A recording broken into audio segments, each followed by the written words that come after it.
My name is Victor Furman. Some call me The Voice. I've always been fascinated with human nature, spirituality, science, and the crossroads at which they meet. Join me now and we will explore these topics and so much more with fascinating guests, authors, and experts who will guide us to Destination Unlimited.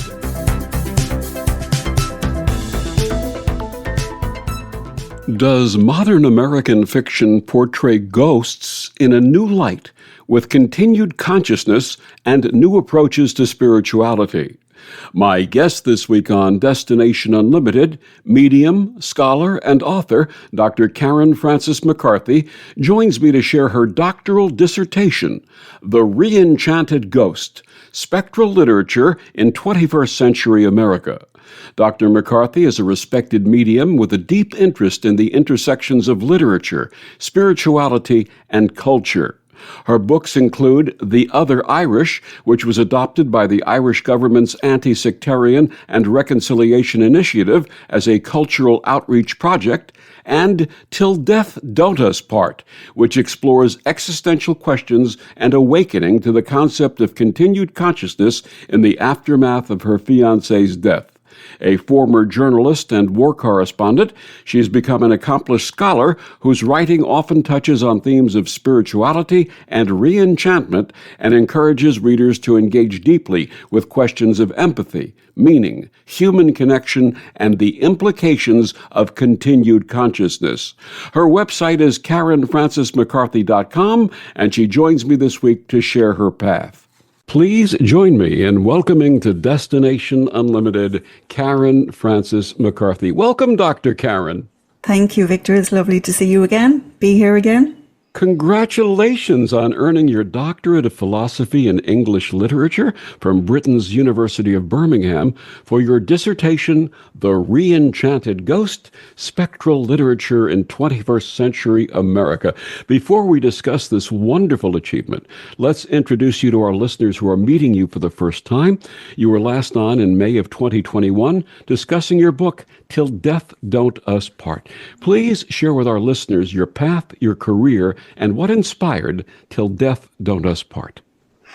Well, I had been a journalist and very much a skeptic, and I was in Iraq. I was a war correspondent. So I'd been working on that sort of writing, that sort of world for some time. I was also covering politics at the time for American politics, the Irish Times. So I was just very much focused in that sort of world for quite a while. And I was working on a book, The Other Irish at the time. This was back in 2010, when my fiancé suddenly died. So the book I was working on, I was actually down in Virginia because it was part of the Northern Ireland Peace and Reconciliation Act. So it was part of an outreach project. So I was very, very much steeped in that kind of world.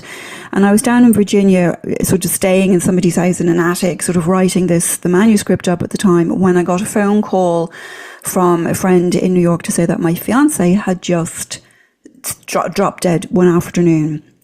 So I ended up eventually writing this story up as Till Death Don't Us Part, because what started happening, and I know we've talked about this before, and I'm sure many of your listeners have had these sorts of experiences where the lights start coming on, the furniture start moving, all of these sorts of things started happening.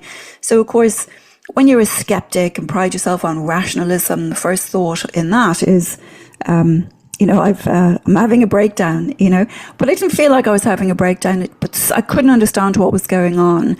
And so I ended up one of those sort of very synchronistic series of events where I came across a Catholic priest, surprisingly enough, who told me that these were signs for our loved ones. And then I had to, as the journalist, go off and start researching if there was any validity in that. And one thing led to another.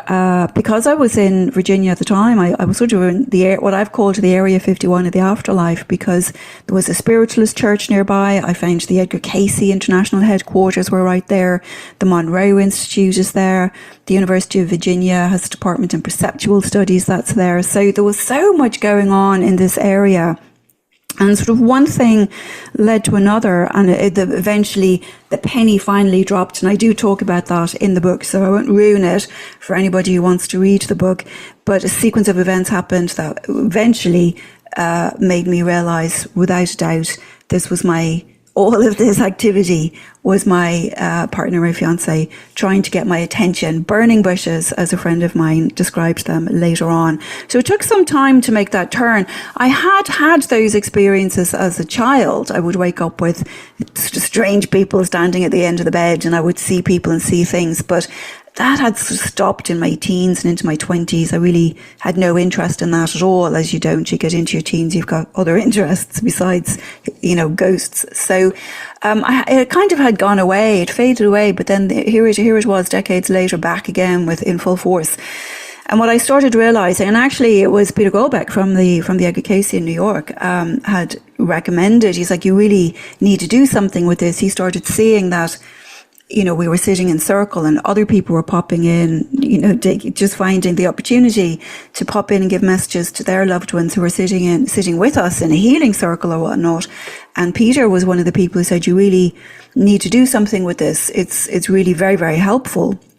And so I decided at that point I would, I went and I took a diploma in grief and bereavement counselling at the Institute of Counselling in Scotland, and I attended the Arthur Findlay College, and I did training there to get 3 awards there in mediumship. I was just, it was such a hard turn for me to make, and it was such a hard place for me to have to admit to being, because I had come from this very sort of hardcore background up until that point, that I really knew that if I wanted to sit in front of vulnerable people the way I had been, that I really wanted to know exactly what I was doing and be educated, not just have the ability to do the mediumship and give messages and give evidence, but to actually have the education to be able to really do that properly for very vulnerable people, because I'd had some myself very unfortunate incidences with people who called themselves mediums after my partner died, and I just didn't want to be that at all. So that's kind of how I came about it, and eventually I wrote up the story of getting to that point in the book Till Death Don't Us Part, which of course you and I talked about before. And also, your approach to mediumship has recently changed, your philosophy about it. Please tell us. Yeah, as a storyteller, I pay a lot of attention, just because I also, being Irish, we're a nation of storytellers, that we're known for being storytellers, of having the gift of the gab and whatnot. Our whole culture sort of revolves around storytelling in song or in story. And so it's very much part of my own makeup, but also as a writer, I sort of think in terms of story for just in general, every encounter, everything that comes up, it's sort of always weaved into a story in my mind. And I started thinking within mediumship, we're sort of still working quite largely in this very old style of mediumship that has really existed since the 1800s or probably before, but certainly since the birth of spiritualism, where it's all about we have to be there to give lots and lots of facts and very specific facts to sort of prove existence. And what's happened is that a lot of mediumship now is people just giving details with no story. It's like, oh, I've got a mother here, she's got a bunion, she's got blue slippers, and, that's passing for mediumship. And I always think, that's not the way we speak to each other. We don't go around speaking just isolated terms. That would be woven into a story. If you and I were talking, if I said those 3 things, that would be woven into a story. And that's the way we communicate. And that's the way the spirit world is capable of communicating. And I believe wants to communicate. I mean, anybody who's going to put all of that energy and effort into trying to bridge the gap, to penetrate the veil, to speak to their loved one here, is going to have a very rich, very emotional, very moving story that they want to share, or memories that they want to share. They're not going to want to just come and give us a bunch of factoids. And then the other thing about that too is we know this, that you can psychically pick up facts without being connected to the spirit world at all.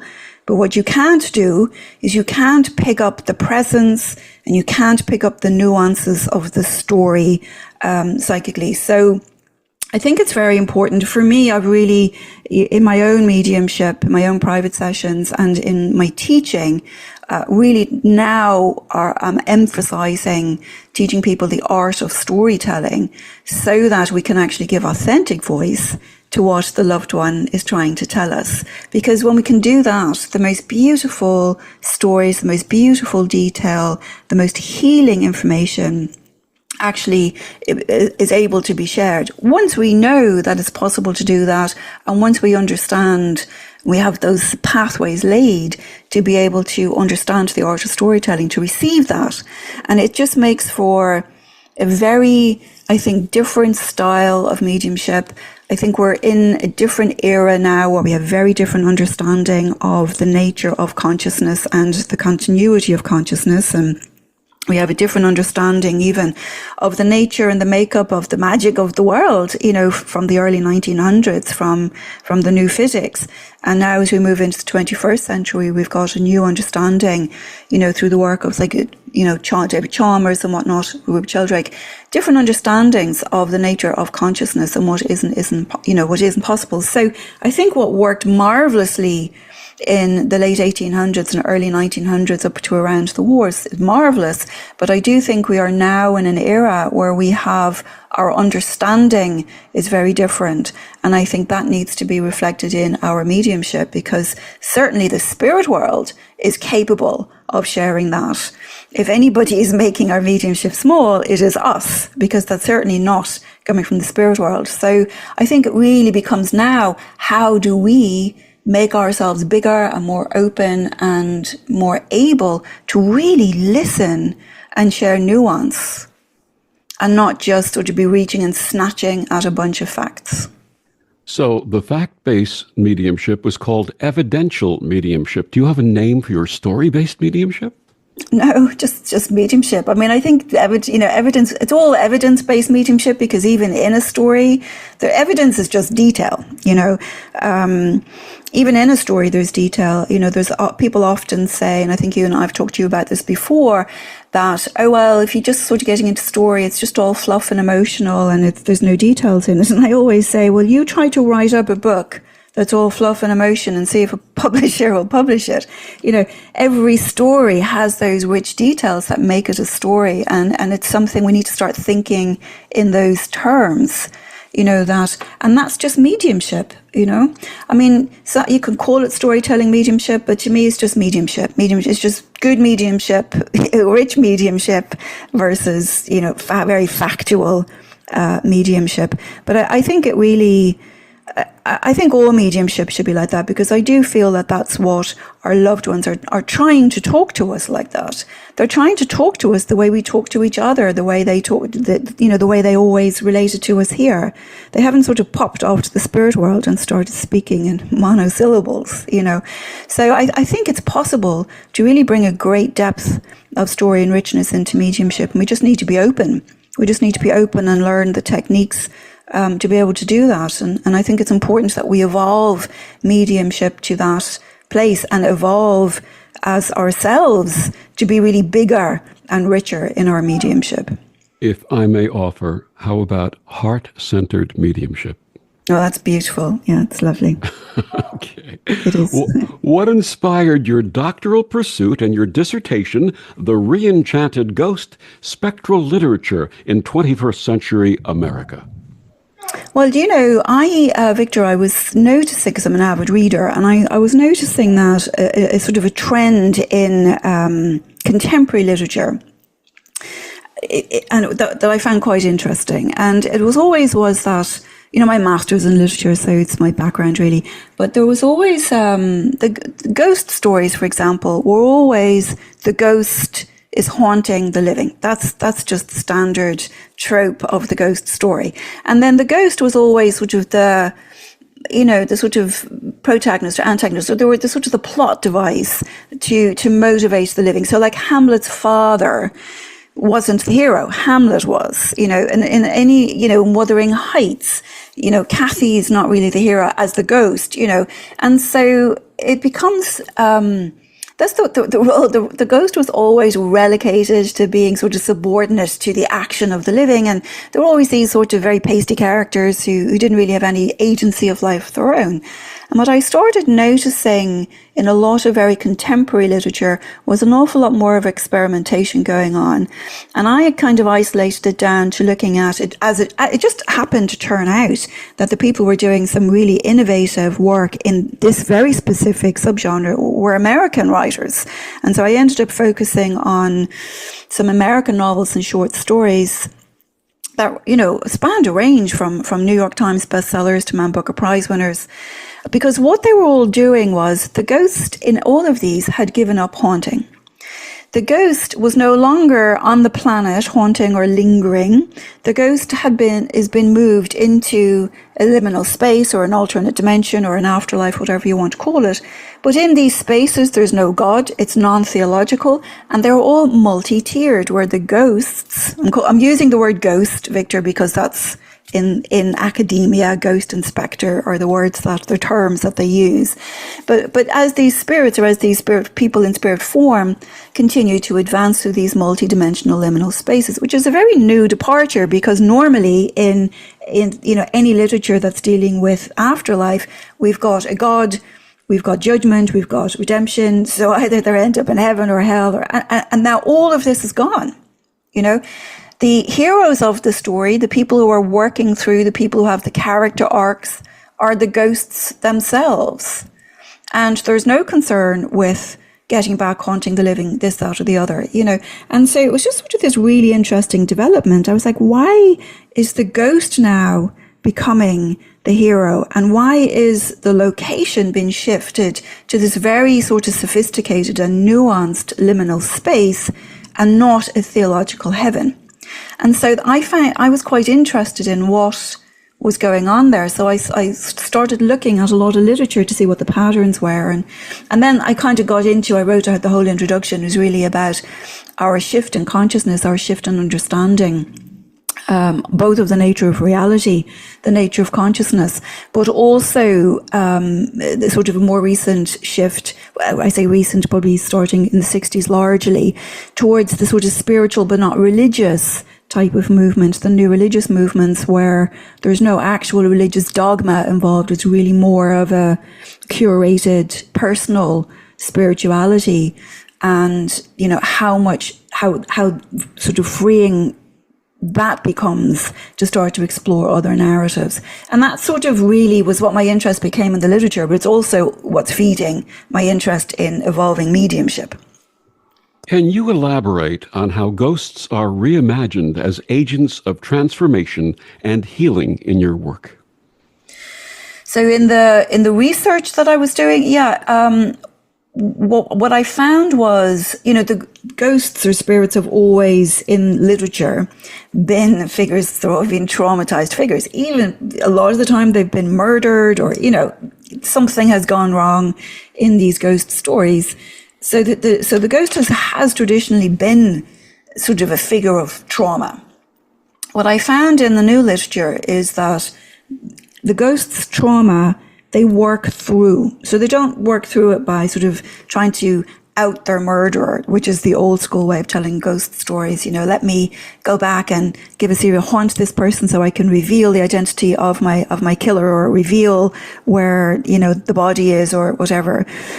These are moving forward through space in very, very human, relatable ways, trying to come to terms with the trauma that they're carrying from life through death into their continued existence on the next plane, and how they are arriving at becoming restored from that trauma. So with Freudian psychology, for example, they say that trauma really can never be quite healed because it's what they call non-representable. In other words, usually happens before we have language, or it's usually happening in the nervous system beyond language, so we can never quite articulate a trauma story.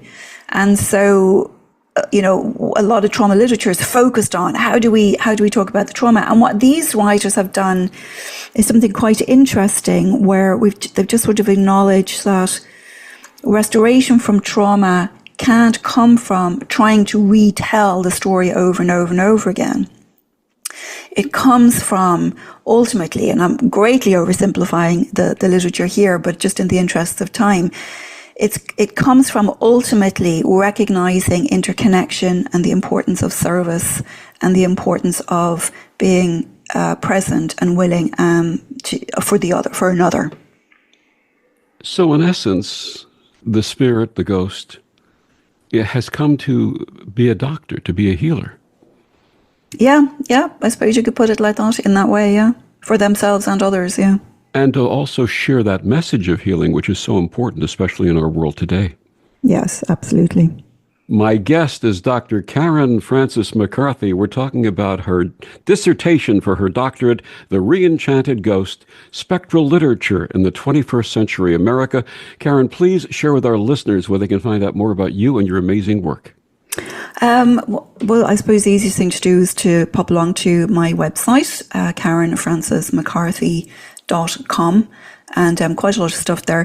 There's also quite a lot of free stuff there. We've got a community there, so anybody's interested in talks or recommended reading, and we'll have to add your books, your poetry books, Victor, to that as well now. There's quite a lot of free resources there for anybody starting to step into this and wants to find out more.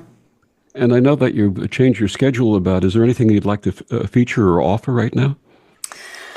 Yeah, I'm offering for anybody sort of starting out on this path, path to healing or trance work or mediumship.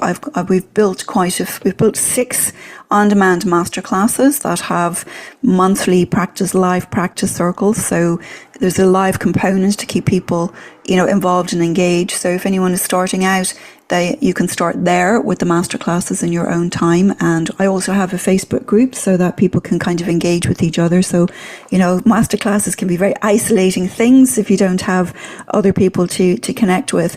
And then after, if people do those, the beginners classes, I'm giving now a certificate of completion on the submitting of once they submit their logs, and then they can come along and do live advanced classes with me, which focus much more on storytelling and embodiment and presence.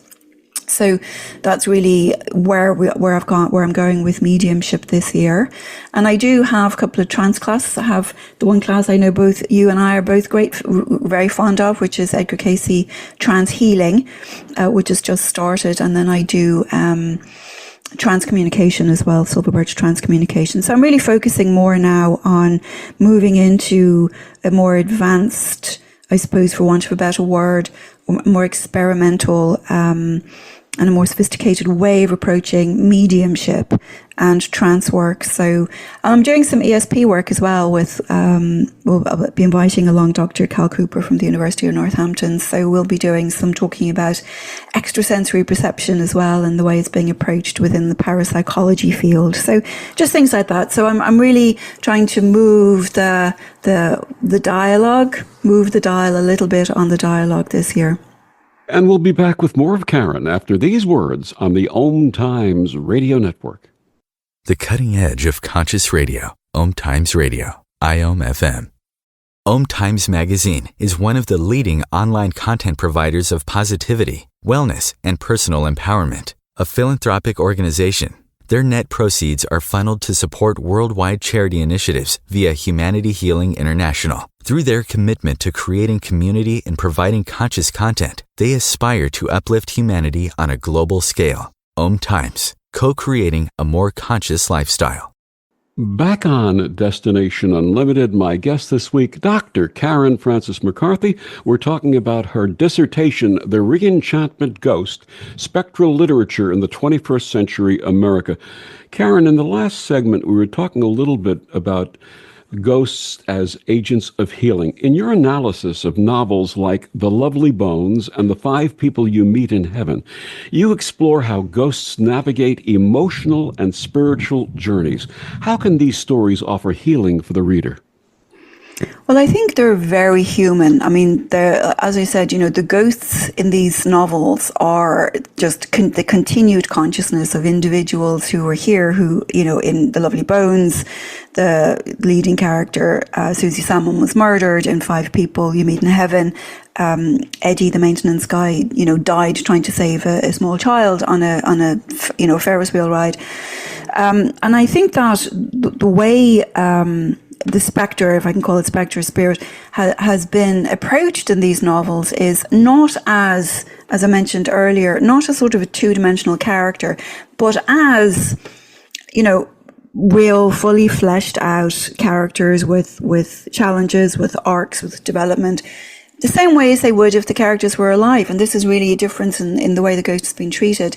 The thing about having a spectre in liminal space, of course, is that there is also the added benefit of all of the things that can be done in liminal space that can't be done in the physical, like, having these very, very imaginative environments. And in Alban's work, Eddie sort of can move through 5 different, what he calls different heavens, to meet different people. So we have this sort of really wonderful imaginative component to these novels as well, just by virtue of the fact that they're in liminal space. But what it does is it makes it, I suppose, where we're sort of able to remove sort of limitations and practicalities of just the day-to-day grind of living and be able to move into a more imaginative space where we can be more open to sort of seeing and understanding things that perhaps we didn't see or understand when we were here, that really help us to heal. So, for example, in Five People, Eddie, the maintenance guy, they actually made a movie out of this. I can't remember the name. It's probably called Five People. He dies trying to save a child, but he actually feels like he had this completely useless, worthless life. He feels like he had a life that really amounted to nothing. He was just like, he had a nothing life, he thinks. And so he's lived out his life. He's been through the war. He's got PTSD.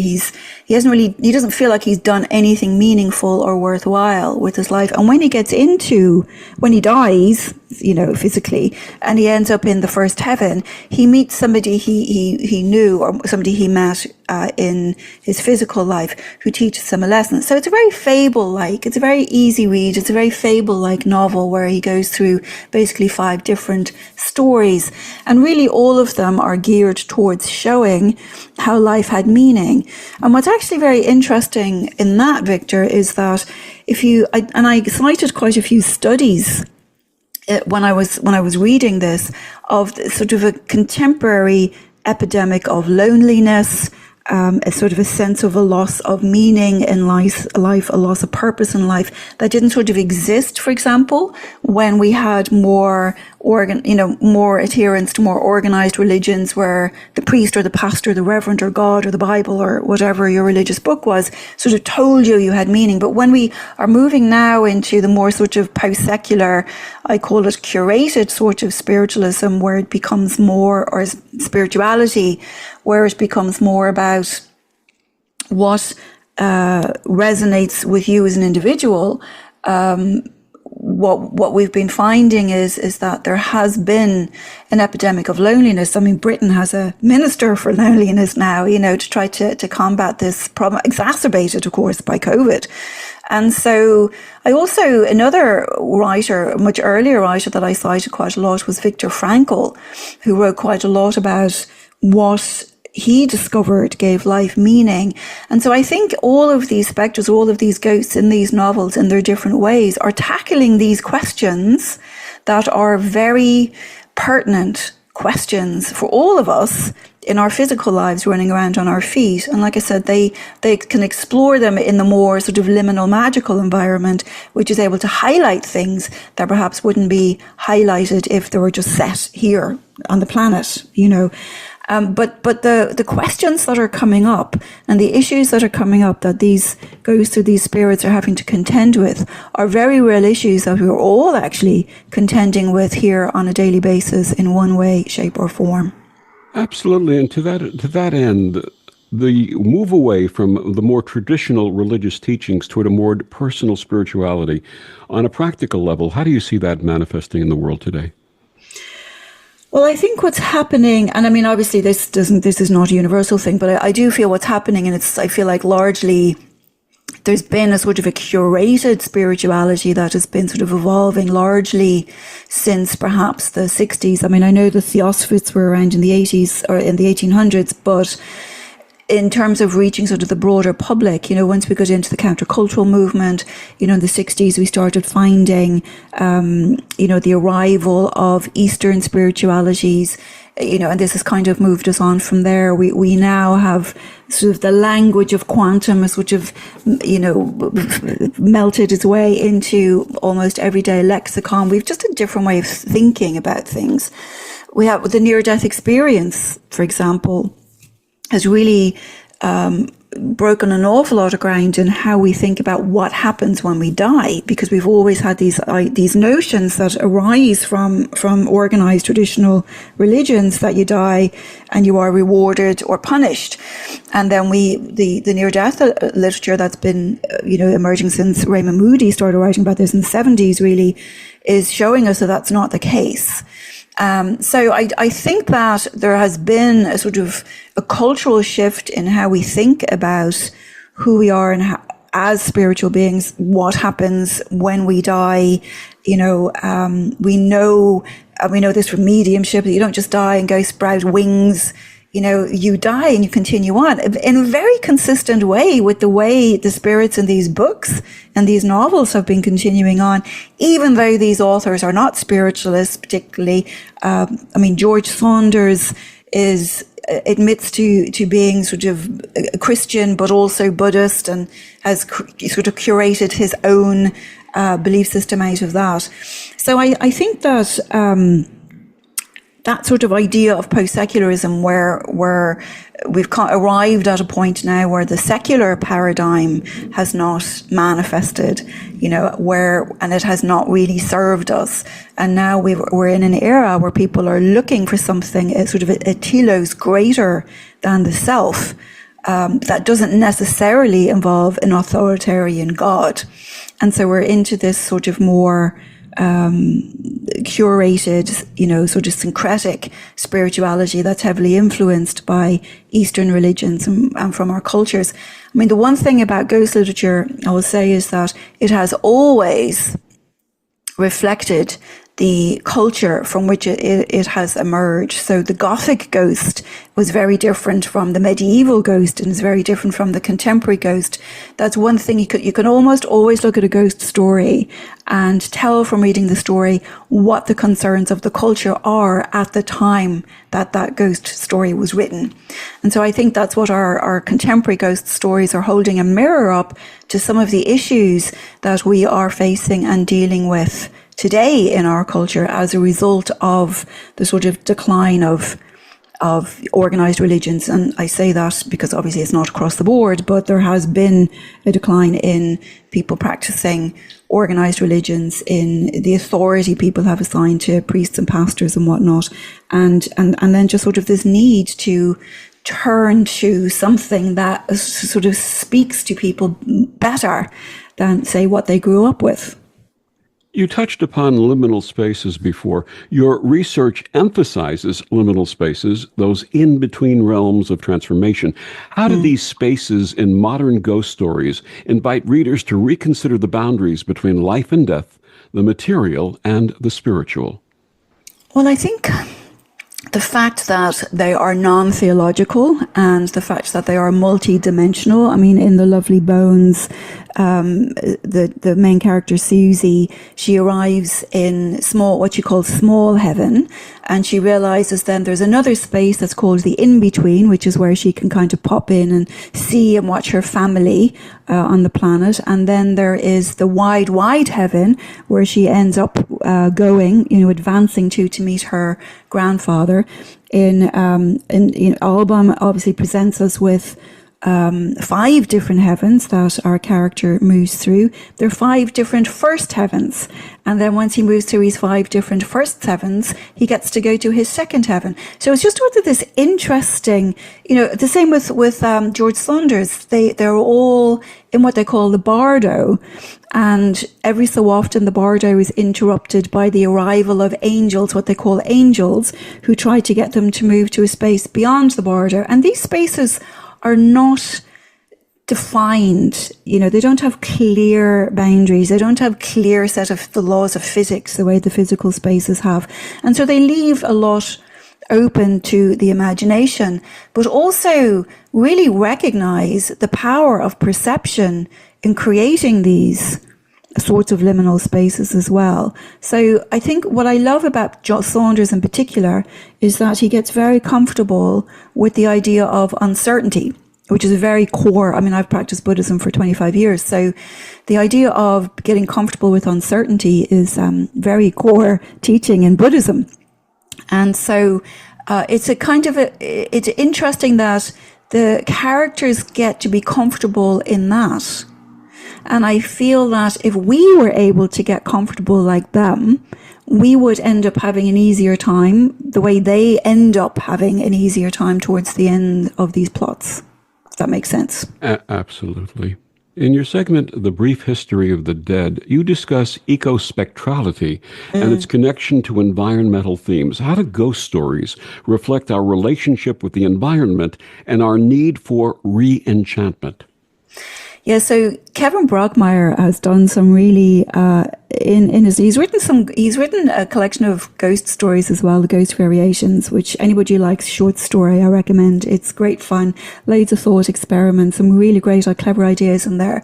But in his novel, The Brief History of the Dead, it's kind of like it's like a post-apocalyptic, or it's like an apocalyptic thing where it's got this really clever connection between the living and the dead. And the idea, I think it's a Nigerian idea. I know it comes from a lot of indigenous religions as well, that you exist in spirits in liminal space for as long as somebody on the planet remembers you. And what's happening is that we are destroyed. And it's a really clever book. I definitely recommend it. It's a great read. It's very entertaining as well, but it's also very deep. But you could just read it just purely for entertainment, or you could really get really into it like I did. He has this, we've got a situation where the humans have basically destroyed the planet. And now there's a pandemic has come to kill off everybody. And we have melted the polar ice caps to make and use the water to make Coca-Cola. And it was just destroyed the place. And so by the time we get to the middle of the book, there's only one human left on the planet. But meanwhile, there's another place called the city where all the spirits are that she has met in her life. And they're all there and they don't quite know what's going on either. And every time somebody on the planet dies, the person that they were connected to in the next space in the city, those people disappear to whatever else comes after that. And so it's just this really kind of fun, interesting way of thinking about consciousness and connection.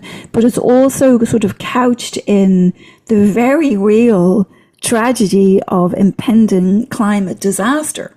And so in a way, it sort of, it presents this really out there idea, which when we think about it, is not really that out there at all. You've blended academic scholarship with personal spiritual practice as a medium and a teacher. How has your personal experience shaped your academic approach to spectral literature? Yeah, so that's an interesting question, because I think when I started working on this first, I think, within the academic world, people were sort of wondering why I was looking at it the way I was looking at it. And because most people who write about spectrality are sort of writing from the perspective of haunting, or the spectre being haunted, or some kind of form of trauma, whatever. But I was approaching it from the vantage point of the ghosts are real. They exist, right? Because once you accept that they're real and they exist, sort of opens up a whole other dialogue. So I was approaching it. So that was my vantage point. Well, the ghosts are real. So now what do we do with them? As opposed to sort of getting hung up on whether they're real, whether they're not, whether they're metaphors, which is where sort of spectral literature usually places the ghost as some sort of form of metaphor.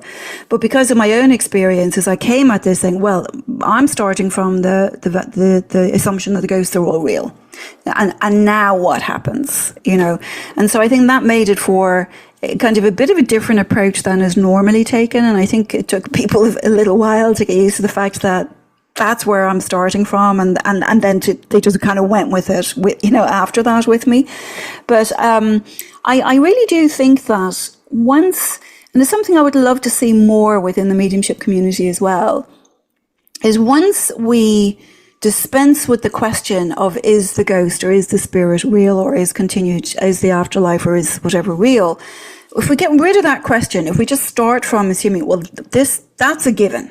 Now what? Now where can we, what's there for us to discuss? What's there to explore? Then I think we can get into much more interesting conversations than is the spirit real? Is ghost real? Do we really survive death? Those questions, as a medium, I don't find them very interesting because it's sort of, I feel like they're very, I kind of know all of that already. I really want to move into something that's a little bit more inspired, a little bit more, insightful, something that can really open up new avenues to explore and discover and understand about consciousness and mediumship and the continuation of consciousness and how we relate to people and to our loved ones who have passed on. And indeed, where this whole journey for ourselves goes. I think we need to, once we can get rid of this idea, these old school ideas, then I think we really open in a whole new playing field. I hope, for a whole new playing fields that we can just really now start to explore in sort of more tangible or semi-tangible terms, theories about what can be going on there, what can, just lots and lots of opportunity for much more interesting conversation. Not to mention a bringing of peace. Yes. My guest, Karen Frances McCarthy, will be back with more after these words on the Om Times Radio Network. Humanity Healing International is a small nonprofit with a big dream. Since 2007, HHI has been working tirelessly to bring help to communities with little or no hope. Our projects are not broad mandates, nor are they overnight solutions, but they bring the reassurance that no one is alone and that someone cares. To learn more, please visit humanityhealing.org. Humanity Healing is where your heart is. Hello, I'm Sandy Sedgbeer, host of Om Times Magazine's flagship radio show, What is Going Om.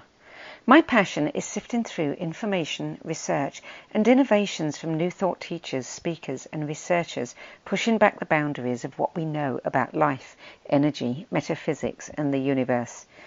I love shifting perceptions about who we are, why we're here, and how quickly impossible becomes normal when we open our minds, expand our awareness, and accept that the only limits that exist are those we place upon ourselves. So if you're the kind of forward-thinking, eager investigator of what lies beyond the current reality that most perceive, why not make a date to come play with me in the field of possibilities at 4 p.m. Pacific Time, 7 p.m. Eastern Time every Thursday, and together we can discover what's really going on. Hi, this is Bill Maher. I can find humor in almost anything, but one thing I never laugh about is cruelty to animals. If you don't get the joke either, write People for the Ethical Treatment of Animals, 501 Front Street, Norfolk, Virginia, 23510. Back on Destination Unlimited, my guest this week, Dr. Karen Frances McCarthy. We're talking about her dissertation, The Re-enchanted Ghost, Spectral Literature in 21st Century America. Karen, your work emphasizes the healing power of stories. How can literature, particularly ghost stories, serve as tools for personal and collective transformation? I think anything that sort of shakes the apple cart and offers us a new perspective and a new way of looking at something can be very, very healing and certainly very, very worth it. The thing about sort of, that goes for any art, any form of art, performance, visual art, writing, anything at all. within, my field of spectral literature, I think what I particularly like is how when we kind of remove the barriers of sort of physical expectations and sort of the laws of physics, we really are opening up different ways that we're free to sort of explore different ways, turn things upside down, sort of present thought experiments, because we're sort of freed from the requirements of things having to necessarily make sense, if you know what I mean. And so I think once we can get into that, then we're into a position where we can really go, oh, that is interesting. And so just very briefly, there's one story that Kevin Brockmeyer tells, and I don't remember the name of it at the moment, but it's where an old man has been seeing the ghost of a young man. The old man kept seeing this young man all his time, and this young man would appear to him as a ghost, and then over the years, this man would appear. He would be older and older and older, and it turns out that the ghost was actually the young man. No, the real person was the young man. The ghost was the old man, and so you just kind of get into these sort of, wait, what happened there, and it's kind of an interesting way to look at it. Like, here's somebody thinking, oh, I've been seeing this ghost all my life. And it turns out, no, you're the ghost. You've been seeing a young man growing through his life, and it's just a really interesting way of challenging our perspectives. And I think that's something when we start moving into those sort of spaces that allow the imagination to run like that, it really can provoke some thought, some reflection, some sort of really looking at, God, do I have that kind of, and it really challenges us to challenge our own perceptions, which is marvelous. I think anything that makes us reflect and challenge our own perceptions is a positive thing. And this re-enchantment that you discuss. How does this concept help us reconnect with a sense of wonder and mystery in a world that often feels disconnected and disenfranchised? Yeah, so there was a sort of in literary theory, or I think in philosophy and sociology, I think that that emerged called disenchantment, Max Weber's idea of the disenchantment of the West, and it's really that we've come to a point where we failed to see the magic, that we are so many terrible things have happened. How can we go out with this sort of innocent sort of seeing the elementals in the world? Well, he didn't talk like that, but I'm extrapolating. How can we go out and see that sort of magic when there's just been this overall sense of just disenchantment in the world? And the idea of re-enchantment is not a sort of a return to this very sort of naive, we see sort of fairies and elementals. It's really more of a way of living through the trauma that we all experience in one way, shape or form in our physical existence. We were all facing challenges and difficulties, the nature of the physical world. But how can we can't go back to an enchanted place where we were 6 months old or 1 year old or a little child and we thought everything was magical. We can't get back to that, because that would be sort of delusional, because we know that's not the nature of the world. But we can move forward towards re-enchantment, and we can move forwards towards re-enchantment, which is finding delight in the world without delusion. How do these stories help us in dealing with grief? Well, I think part of it is, I think the work I do within mediumship is probably more tangible in this way than fiction. But I do think that because these are fictional stories, I do think just the idea that they provoke this idea of a continued consciousness in very, very intelligent, clever and creative ways. It really makes us have to think.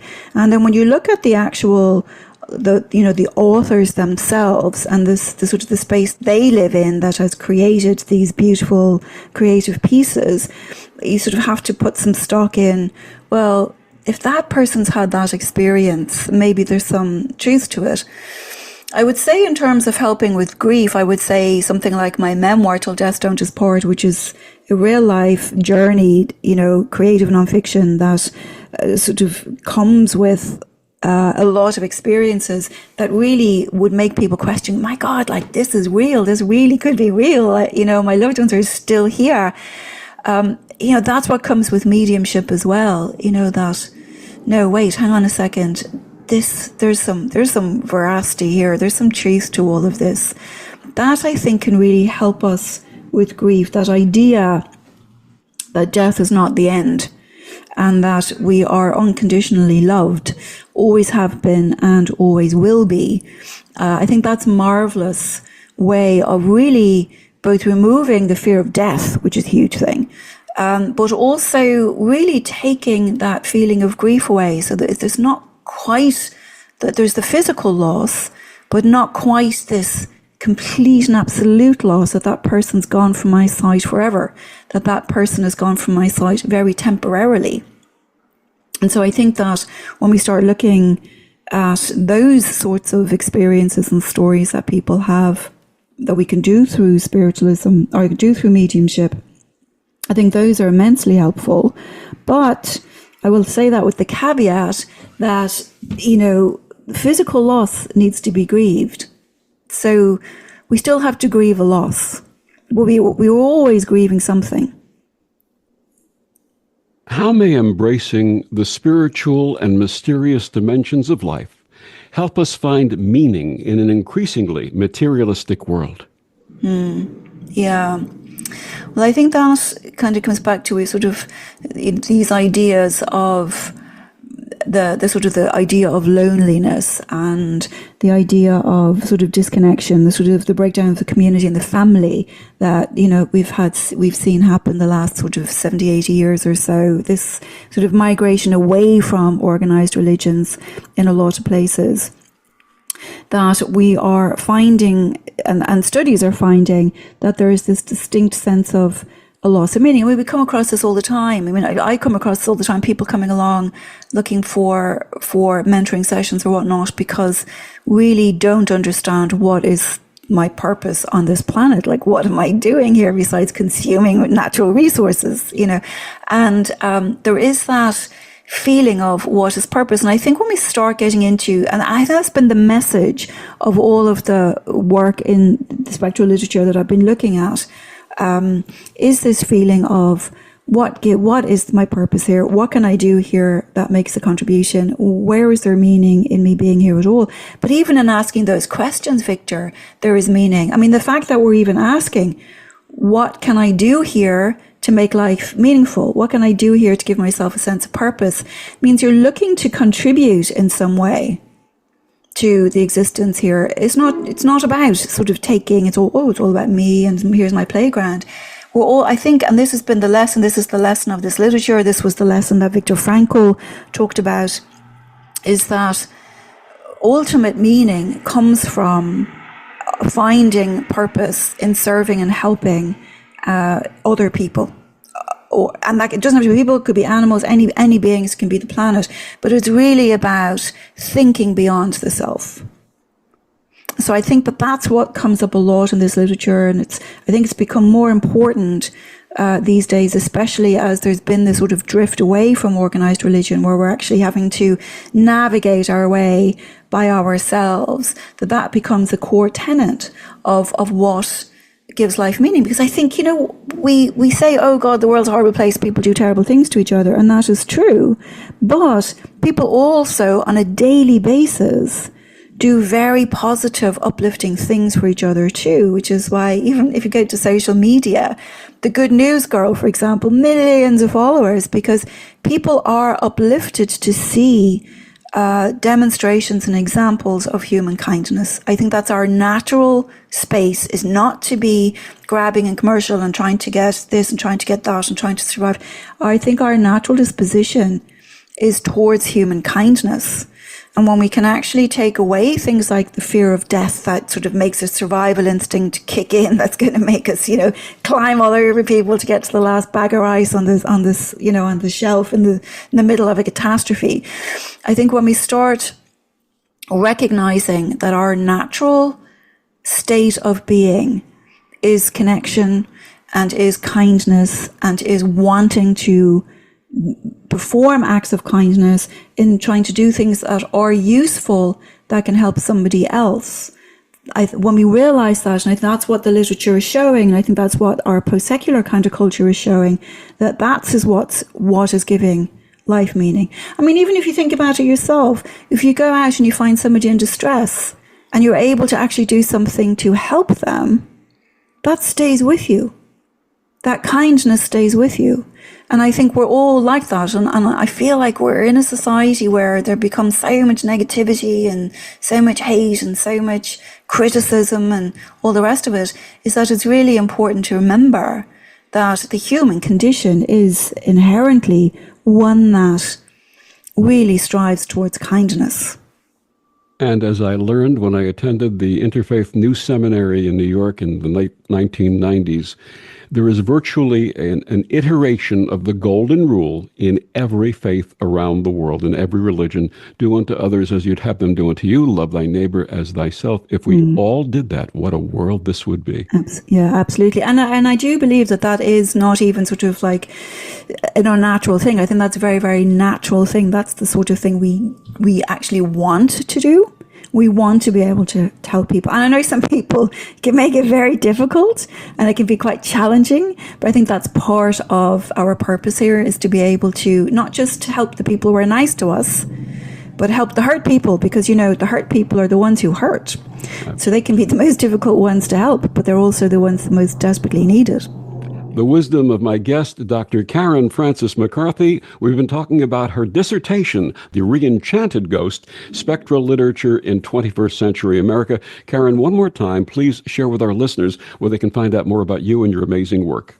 Oh yeah, please just go along to my website, KarenFrancesMcCarthy.com. That's Frances with an E. And there's, lots of links off. There's lots of information on the site. We've got a free community there with lots of resources. And then there's sort of links off it to upcoming classes, to private sessions, to mentoring, to our community groups. So there's sort of lots there. So I would encourage anybody to pop along there and see if anything that is there resonates. And hopefully there's quite a lot of talks, there's guided meditations, and all of this content is free. So hopefully you'll find something there that resonates and helps you.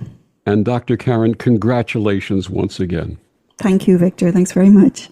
And thank you for joining us on Destination Unlimited. I'm Victor, the Voice Furman. Have a wonderful week.